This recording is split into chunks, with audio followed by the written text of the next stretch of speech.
Oregon's latest 2025 commitment is a running back. Or is he? Brian Smith, Locked On Insider here, joining me on this recruiting segment brought to you by LinkedIn Jobs as always. Look, Dierre Hill Jr., Brian, does literally everything. He had interceptions, a passing touchdown, a receiving touchdown. He ran the ball. He does special teams. Football player. Athlete is an appropriate description for him, but running back is where he projects in college, yes? Maybe. Okay, great.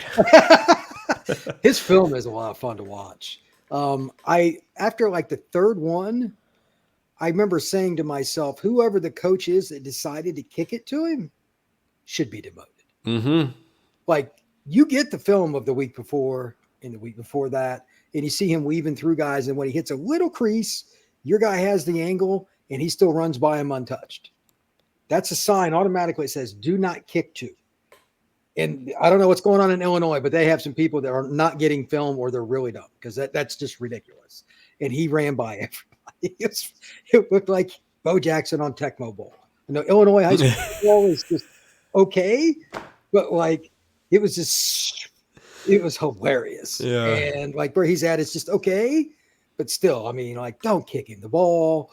And then when he runs it, somebody on the edge would always lose contain. It's not good. It's not good at all. So yeah, you could play him at running back, but in today's game, depending on what kind of offense you have, like Lincoln Riley's offense, for instance, or anything similar to it, similar with the Ducks run, you play him at slot or at least move him into that position. I don't care what you call him. Throw him the football. I assume he's pretty good at catching it, and you can teach him routes like anybody else. Good luck. You can always run jet motion with him. You can always give him a few handoffs, but I just think he's an athlete. One of my all-time favorite players in college football to watch is Desmond Howard. Another one's Rocket Ismail. Guys like that could get reverses or take a 3-yard hitch and make guys miss in school. That's what this kid, I'm not saying he's quite to those levels, but he's in that realm. Like his foot speed and explosiveness, that first step, it's like, holy cow, he was blessed. This is an old school Chip Kelly kind of running back recruit. I'm sure you.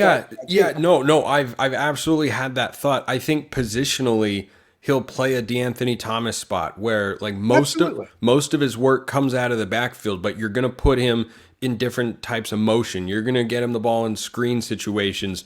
You can throw the ball down the field to him every now and then. Is he going to have, one-on-one back shoulder throws to him and go get a jump ball? No, that's not what he does. He's 5'10", 180 pounds. I mean, that was, much more the build of LaMichael James and Kenyon Barner than the Thomas Tyners and Royce Freemans of the world, or Bucky the last couple of years, Jordan James. Like he's built in a different way. And I love what you said about the Bo Jackson Tecmo Bowl, because that's the most apt. If you understand that reference, first of all, go watch the Family Guy clip because it's hilarious. But if you understand that reference, that's what it looks like with him. Now, my question when I see that, Brian, and I want your thoughts on this, what's the caliber of competition he's going up against in Illinois? Because there were times where he would emerge from the pack or split a double team, and he certainly looks fast, but I was bewildered watching his highlight film going, how is he getting to the next level sometimes? Is he just that fast, or is he going up against just okay competition? Both. Okay. Some of the kids that he's playing, I know some of the schools, like, they don't have a chance. And that's another reason I'm going to say it again. Don't kick it to him. Yeah. Don't get him the ball in the open field. He's faster than anybody you have by a mile. Don't put your guys in bad spots. And they did repeatedly, and he kept scoring touchdowns.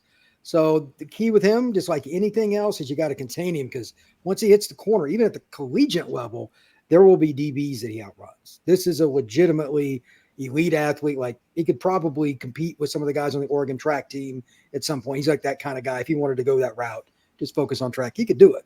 So yeah, I'm sure Oregon is really happy to get him, and like, hey, let's figure we can come up with 20 different ways to get him the football. That's got to be fun for a coach. Yeah, absolutely. And I think that, this is the first running back commit for Rashad Samples since taking over as Oregon's running back coach. And I think it's a pretty solid get. You look at the list of schools that he was also considering. This is a really, really good sign for Samples taking over in that running back coach's position. But, my comp for him, because he plays on the other side of the ball, I almost went with Jalen Redd, but I think he's kind of like Charles Nelson. I think he's got a little bit more home run speed. I don't expect you to remember any of those guys specifically. They were slightly more obscure, but just like line him up in the slot and either have him run a route or bring him in motion, hand the ball off, an abbreviated motion in the backfield, and then he runs on a sweep. Like, I think those are all areas where he can excel. But you look at his speed, home run hitter. That's what you want to think here with Dierre Hill Jr. is he's got the top end speed to make a big play, and that's where he can thrive. And certainly I'd be curious to see what he can do in the return game as well. But not the only recruit to keep an eye on here. He's the only latest 2025 commitment. But let's talk about Michael Terry, who is quite the football player himself, 5-star athlete on the 24/7 Sports Composite in the class of 2025. Where does Oregon stand with him? Who else is in the mix? This is another bizarre list of schools. Kid from the San Antonio area, but it's A&M. Okay, that's cool. But Nebraska and Oregon, those are like the other three. And then Texas is also trying to be involved. It's really hard to pick. I know that some people think Nebraska is in there right there for the top. I'm like, when was the last time they even had a winning season? So, like, how do I project on something? I was reading something about it, and I'm like, really? Because they're going to be good this year, for what it's worth. They'll be a good football team. Not great, but they'll be good. They're going to make a bowl. I want to hear it now. Okay. Yes. It'd be good for college. I think. Football. Oh no! I think they're winning 8 games. Okay, well that's fine. I need to see it because Nebraska stunk. No, that's fine. That's totally fair. That's totally fair. Our Big Ten brethren over there, as in Omaha? No, not Omaha. Lincoln. Wrong. Nebraska City. But they got Dylan Raiola starting, and I think that's better than what they had at quarterback last year when they started Jeff Sims. I'm not going to make any comments on that. Yeah. But this is a family show. So I need to just put it like this. They need to get a kid like this to change the trajectory of the program. But, I mean, he can go to A&M, which is local. It's like 3 hours maybe from his house. And then you got Oregon, which always seems to get the random Texas kids. And he can stay in state and still go to Texas, too.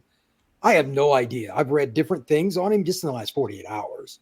But he's 6'3", 190 pounds or whatever, and can fly. About 210. He can fly. This is a kid that's going to have as many options as he wants.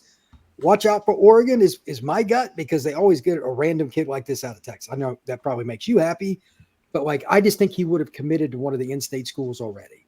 Maybe I'm wrong, but like, everybody knew who this kid was.